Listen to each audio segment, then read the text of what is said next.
استعدوا للسفر عبر الزمن لأحد أعرق شوارع القاهرة القديمة، لأن بينتظركم معجزة معمارية جواها قصة عريقة من العصور الماضية. أهلا بكم مستمعينا ومستمعات راديو كاسيت في برنامجنا تاريخا لا ينتهي. لما رجلك تدخل في المكان الساحر ده هتلاقي نفسك أمام بيتين تاريخيين للعصور المملوكية والعثمانية. بيت الكريتلية هو بيت تاريخي في حي السيدة زينب في شارع الصليبة بجوار جامع أحمد بن طولون. سنة 1540 يتبني بيت في حي السيدة زينب، بناه شخص اسمه عبد القادر الحداد، وفجأة اتورث لشخص تاني اسمه محمد ابن سالم الجزار، وأصبح ورث لأحد أبنائه أمنة بنت سالم، وتسمى بيت أمنة بنت سالم لأنها آخر واحدة سكنته.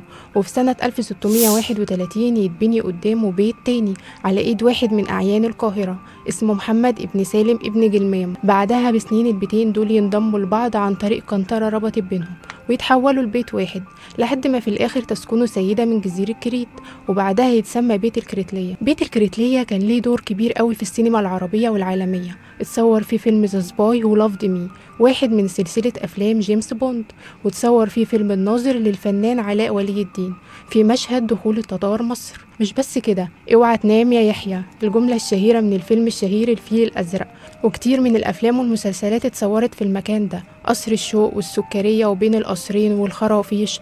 قررت الحكومة المصرية فجأة إن هي تهد البيتين دول، ولكن يظهر المنقذ الخواجة جاير أندرسون. جاير أندرسون كان ضابط في الجيش الإنجليزي، كان طبيب، اتولد سنة 1881 في إنجلترا. أول لما جه مصر عشق مصر قوي وحب مصر، كان مغرم بالبيت وبالأماكن الأثرية القديمة، وكان عنده هواية إنه بيجمع تحف وأنتيكات من كل مكان كان بيزوره، وجمع المقتنيات الإسلامية مش المصرية فقط، الإسلامية على مستوى العالم. الفن الإسلامي في أسبانيا هنجده هنا، الفن الإسلامي في الشام هنجده هنا، الفن الإسلامي في المغرب، الفن الإسلامي في مصر، الفن الإسلامي في إيران طوال عصورها. سنة 1935 قدم جاير أندرسون طلب للجنة حفظ الآثار العربية للسكن في البيتين دول، والمقابل إن هو هيضع فيهم كل النفائس والقطع الموجودة المهمة اللي لها علاقة بالفن الإسلامي.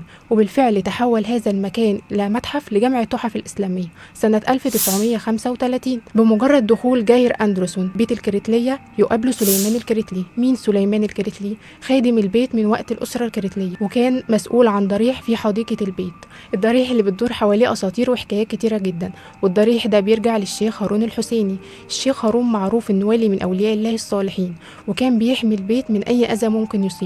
مش بس كده، قال له إن جبل يشكر اللي عليه جامع أحمد بن طولون وعليه البيتين يعرف باسم بئر الوطويط، وإن سكنه ملك من الجن مع بناته السبعة. وقال له كمان أسطورة البير المسحور، وعبارة عن بير سحري لما تبص عليه في ليلة قمرية بتشوف صورة محبوبك.